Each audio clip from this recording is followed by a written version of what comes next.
Right. Let's talk about it. Let's talk about potential new owners of Manchester United after the Glazers sell, following the statement which confirmed that they are interested in looking at investment and also interested in looking at full sales. What I want to do in this video is keep my opinion out of it. I'm just going to try and run through all the facts and the figures that we know about potentially interested parties. We're going to be looking at Jim Ratcliffe. We're going to be having a conversation about Middle Eastern involvement. Whether or not you agree with it, you can't ignore the fact that it could be a possibility. I'm going to speak about potential American investors and new owners as well. As I said, this is more of a factual video to try and help you understand who could Manchester United's potential new owners be after the Glazers sell. So if you do enjoy it, please would you consider dropping a like on it, subscribing to United People's TV. I'd love to have you as part of the community because I tell you what, the next few months, the next 6, the future for Manchester United looks a lot different than the past has for the last 10 years. Now, Manchester United released this statement yesterday confirming that they've announced the process to explore strategic alternatives to enhance the club's growth. AKA, we don't want to invest any more money. We're probably going to need to sell. Stories emerging about a price anywhere between 4 and 8 or 9, even 9 billion, depending on where you're looking.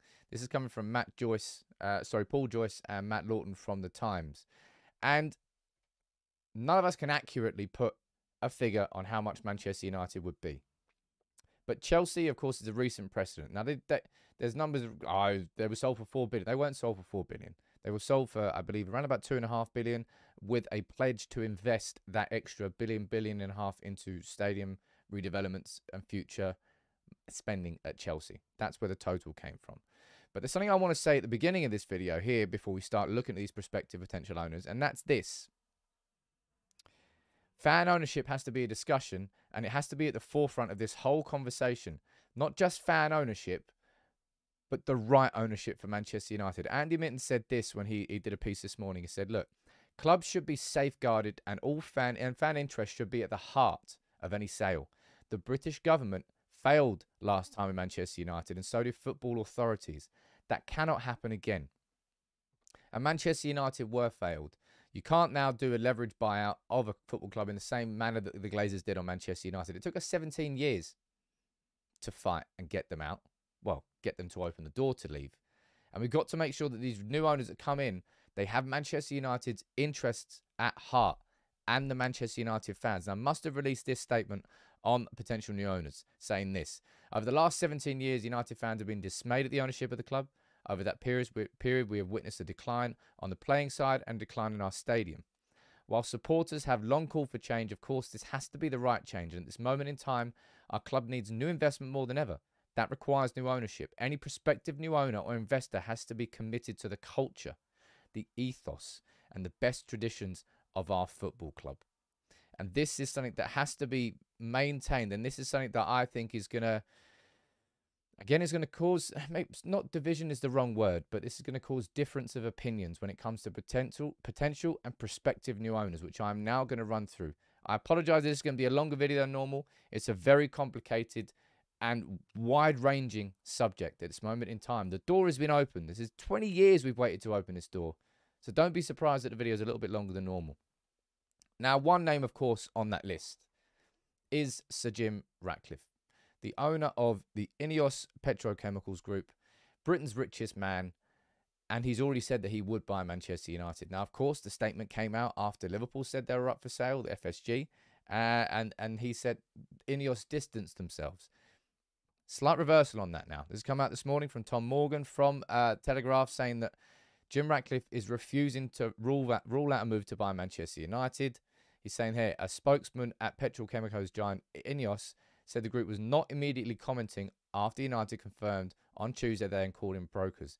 That marks a significant shift from the quick dismissal that they would not be buying Liverpool. Jim Ratcliffe is in the hat. And Ineos have certainly got the money. And this is something I've always said. It won't be Jim Ratcliffe himself buying Manchester United if that was to hypothetically happen. It will be the Ineos group as an investment in their sports franchise. Now, look, if you're looking at the revenues of Ineos here on the website here, 65 billion annual revenues, 36 individual businesses, and we look at their sports portfolio. Look, principal partner to Mercedes, Cycling, they've got a team there.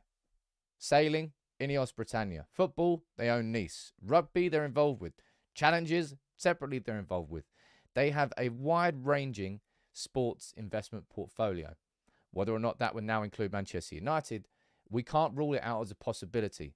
And at the same time, we cannot rule out the concept of Middle Eastern investment in Manchester United, because it's the way that the Premier League and it's the way the football has gone over the last 10, 15 years. Going back here to Man City, getting it all started. You could say Chelsea started it. Technically, it wasn't Middle Eastern involvement, although it was effectively a sports washing project. Anyway, City, believe Abu Dhabi. PSG, Qatar. Newcastle with Saudi Arabia. And that's where the conversation now is being floated around Dubai and the Dubai Investment Fund, because they have a phenomenal amount of money. It really is it is mind-boggling. $320 billion worth of client assets under management. Nearly 1,000 people work. It's mind-boggling amounts of money. Here is a photo, as you can see in the thumbnail, of the Dubai ruling family. They have a substantial amount of money, and we are seeing reports that they are, well, of course, the names are going to get floated around. I don't personally think it's a coincidence that this Glazer announcement has happened whilst the World Cup is going on in the Middle East. I think in terms of putting the spotlight on that idea of a Middle Eastern takeover of Manchester United, and the fact that football's on the global and the biggest stage right now, it made sense for them to announce it when they've announced it. But if we're looking at Jim Ratcliffe, and he is a hypothetical new owner, and you can't ignore the idea that the Dubai Investment Fund might follow in the footsteps of Newcastle, who recently, of course, just bought Newcastle and they were involved in the Chelsea failed bid as well. I think they ended up wanting to go for, owning a whole club in Newcastle. We have to look at the option of more American owners. Now, this isn't one I particularly want to have a conversation about, in the same way that I'm looking at the Dubai Investment Fund with a massive skeptical eye, because I absolutely agree with what Andy Mitten has said there.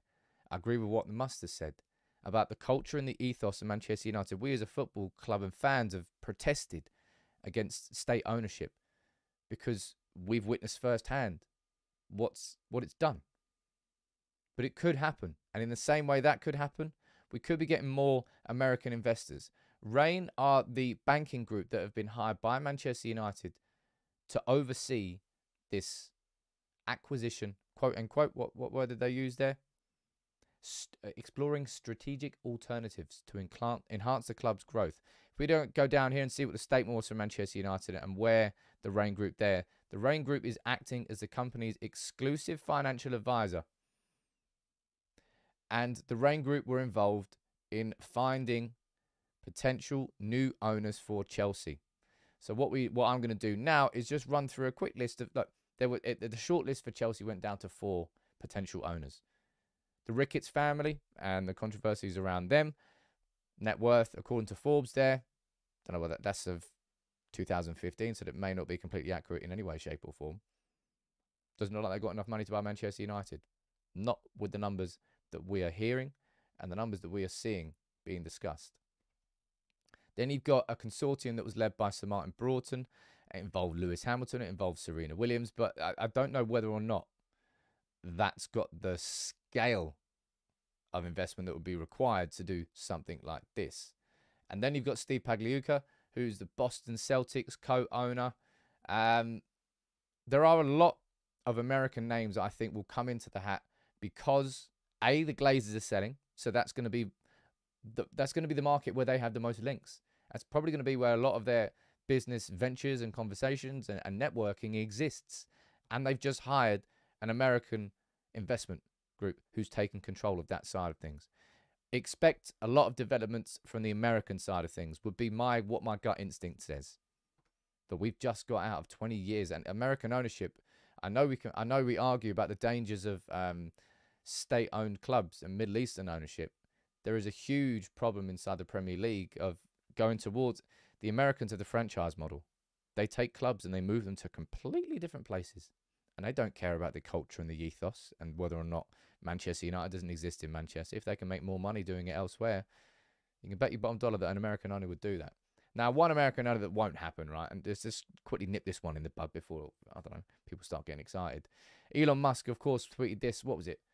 2 months ago? 3 months ago now. I'm buying Manchester United. You're welcome. He goes, nah, actually, none of mine. I'm joking. He goes, well, but you know what? If I was to buy a team, it would be United. Elon Musk is too busy wasting his money now at Twitter to be looking at buying Manchester United. I don't think he was ever interested in the concept of it. But there is no doubt whatsoever anymore. We're public. The Glazers are interested in selling Manchester United. An official statement from the club here confirming it. It's a statement that we've waited, as a fan base, we've waited nearly 20 years for this statement to come out. And now it's here. And now we're having conversations. We, of course, are going to have a conversation about Jim Ratcliffe. But as I said, it would be disingenuous of me to just dismiss the idea that Manchester United could well become the latest state-owned club. Because, of course, they would be interested in it. Of course they would be. And at the same time, because Rain's involved, because the Glazers are American, they own Manchester United at the moment, there is a big possibility there's going to be some big consortiums coming from America. So it might not be one person that takes over United. It might be 3, 4, 5 American businessmen. And if that happens, geez, that would be, that could arguably be even worse than the Glazers. Is that possible? Would certainly be just as bad about it.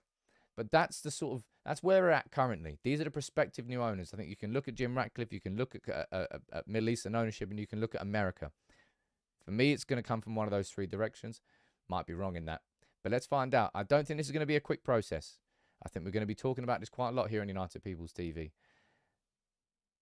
But I'm happy to be talking about it on United People's TV. Been a long time coming. But we have to make sure that what Must has said there in their statement is correct. We have to make sure that any prospective new owner or investor has to be committed to the culture and the ethos and the best traditions of Manchester United. Those traditions which have been ripped up, they have to come back into it. And that's going to be a key part of anything that goes on with protests towards new owners, where the support goes from fan groups. It's going to be a bit of a minefield. There's going to be a lot of debate and a lot of difference of opinions. You can let me know what you think about this all in the comments below at this moment in time. But the door is open. And we waited a long time for that.